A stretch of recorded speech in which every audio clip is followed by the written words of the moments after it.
सूरह नंबर 3 आयत नंबर 15 में आज हम पढ़ते हैं, औज़ु बिल्लाहि मिनश शैतानिर रजीम, बिस्मिल्लाहिर रहमानिर रहीम। कुल अउनब्बिउकुम बिखैरिम मिन ज़ालिकुम लिल्लज़ीना तक़ौ इंद रब्बिहिम जन्नातुन तजरी मिन तहतिहल अन्हारु खालिदीन फ़ीहा व अज़वाजुम मुतहहरतुम व रिज़वानुम मिनल्लाह वल्लाहु बशीरुम बिल इबाद।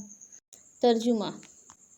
कह दो, क्या मैं तुम्हें वह चीज़ें बताऊं जो उन सब से कहीं बेहतर हैं। जो लोग तक़वा अख्तियार करते हैं उनके लिए उनके रब के पास वह बागात हैं जिनके नीचे नहरें बहती हैं, जिनमें वह हमेशा रहेंगे, और पाकीज़ा बीवियां हैं, और अल्लाह की तरफ से खुशनुदी है, और तमाम बंदों को अल्लाह खूब देख रहा है।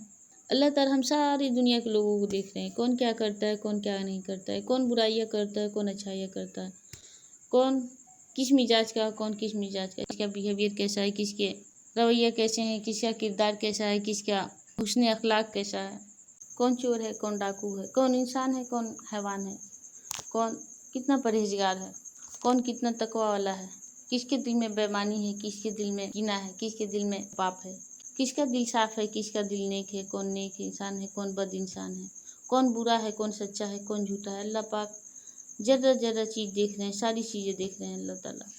किसका अखलाक कैसा है, किसका अखलाक कैसा है, कौन पाकीज़ा है, कौन गंदा है, कौन झूठा है, कौन सच्चा है, कौन बुरा है, कौन भला है। ज़्यादा से ज़्यादा भलाई कीजिए, ज़्यादा से ज़्यादा अच्छाई कीजिए, नेकिया कीजिए, तक़वा अख्तियार कीजिए, परहेज़गारी अख्तियार कीजिए, नेक बनिए, नेक बनने की कोशिश कीजिए, नेकिया बांटिए, सारी बुराइयों को छोड़ दें, सारी बुराइयों से तौबा करें और नेकिया करें, नेकिया फैलाएं और नेक बातों का हुक्म दे। घमंड, तकब्बुर, कीना, क्रोध, जलन, हसद से जितना हो सके बचने की कोशिश करें। आप सब, हम सारे लोग, तभी हमें जन्नत मिलेंगी। तभी ऐसी खूबसूरत जन्नत जो न किसी आँख ने देखी है, न किसी कानों ने सुनी है, और उसमें मर्दों के लिए बेहतरीन बेहतरीन हूरें मिलेंगी, पाकीज़ा औरतें मिलेंगी, पाकीज़ा बीवियाँ मिलेंगी। तो दुनिया का गम छोड़ दे, दुनिया की मोहब्बत को दूर करें और आखिरत संवारने की कोशिश करें, और दुनिया में भी भलाई करें और आखिरत के लिए भी भलाई करें, तैयारी करें। इंसान के उसके अमाल के हिसाब से उसको जजा और सज़ा मिलेंगे।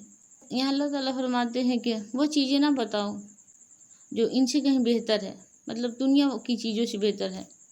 जो लोग तक़वा अख्तियार करते हैं उनके लिए उनके रब के पास वह बागात हैं जिनके नीचे नहरें बहती हैं, जिनमें हमेशा रहना है, और अल्लाह की तरफ से खुशनुदी है, मतलब खुशियाँ ही खुशियाँ है।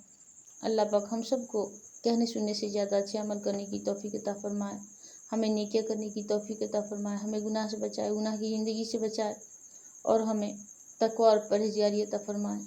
आमीन या रब्बुल आलमीन। जज़ाकल्लाह खैरन कसीरन। दुआ में याद रखें।